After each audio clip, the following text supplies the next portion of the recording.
السلام عليكم ورحمة الله وبركاته يا بنات يا خواتي. شلون جيش أخباركن؟ المهم خلينا هسه نحكي لكم سالفة الباجلة العراقية. نقعتها من البارحة بشوية صودة وبعدين غسلتها وركبتها على النار. خلال أقل من ساعة جيت لقيتها موجودة مريض صايرة فتيت وتخبل. هنا أنا صبيت لي ماعون قلت خليني آكل تريك قبل كل شي هم أجربها وأشوف الاستواء مالتها ولو هي مبينة من شكلها. وسولفلت سالفة الباجلة. هاي الباجلة من جنا طفلة صغيرونة بالعمارة بالبصرة كان اكو مطعم يبيع فول مصري.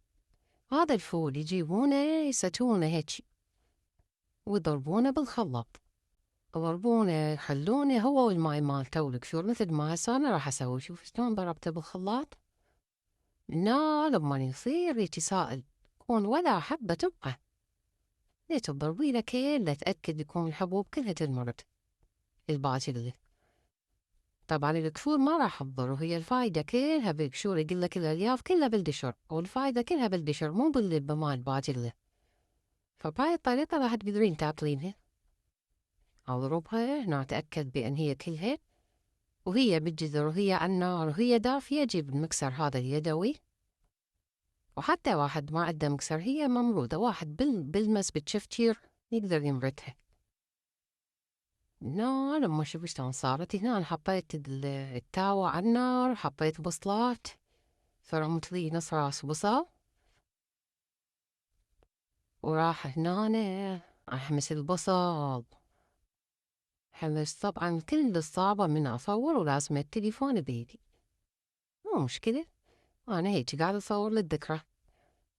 هنا شوف شلون قوامها يجنن والله العظيم أموت عليها هاي الأكلة.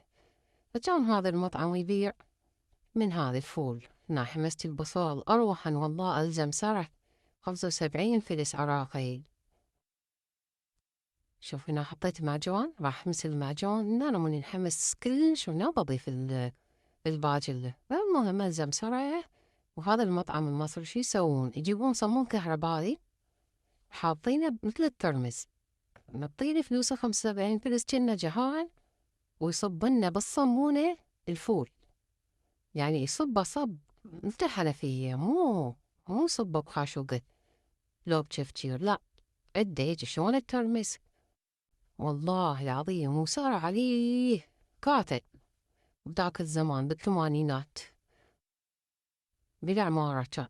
من ذاك يوم لهذا يوم فوق لي هاي الثوم باودر حطيت ما صار عندي ثوم فريش من الثمانينات. لحد هاي اللحظة أنا هاي الأكلة أحبها بين فترة وفترة أسويها. لازم تحرقين شوي المعجونة كون تنحمس تكون شمير ريحتها محموسة، وتحطين الباجلة هاي الممرودة باجلة مرد شوية تغير واحد مو كلها نفس الأكلة.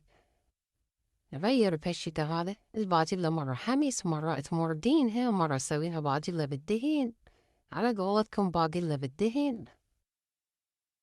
المهم احنا نسميها باجلة باجلة باجلة. نو تحط النار تخلينها متوسطة لين يطفر. ها نسيت الكرفس عليه جنب الكرفس كرفس والماء عدها تازة فريش عدها مجفف تضيف المجفف، إذا عدها مجمد تضيف المجمد. سر الطعم مالته هو هذا الكرفس الظاهر.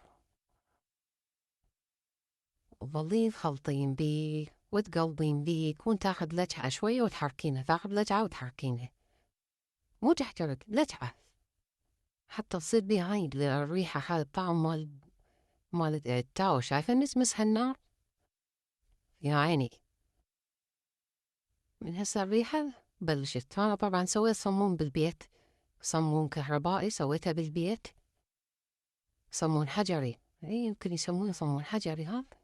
المهم صموننا العراقي عجنت على السريع وسويت لين ما لقيت بالسوق صمون كهربائي النوعية ذريتها ما لقيتها. فقلت حد يمن شو روحي للبيت وعدي تطحين وسويت صمونات والله، وبنص كيلو سويت ما شاء الله بال20 صمونة. شوفي هنا، شوف القوام مالته شلون صار يحبض. ملح حسب الرغبة، يعني أنا حاطة ملح بالباجلة جنت، فما خليت بعد كافي.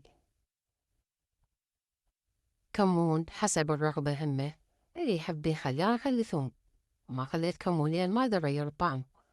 طعم الباجلة ما دا يتغير، أريد هو الأساسية، طعم الباجلة والمعجون والكرفس، قليل من الثوم.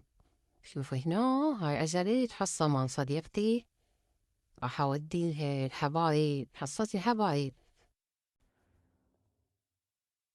هنا خليتها بالجدرية، هاي الزريرونة اشتريتها قبل كم يوم، ضفت على الوجه، ضفت شوية زيت زيتون،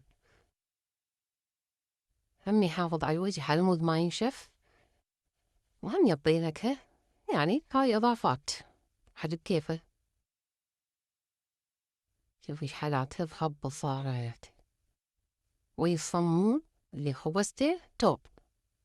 ألف عافية على قوت هذا، ألف عافية.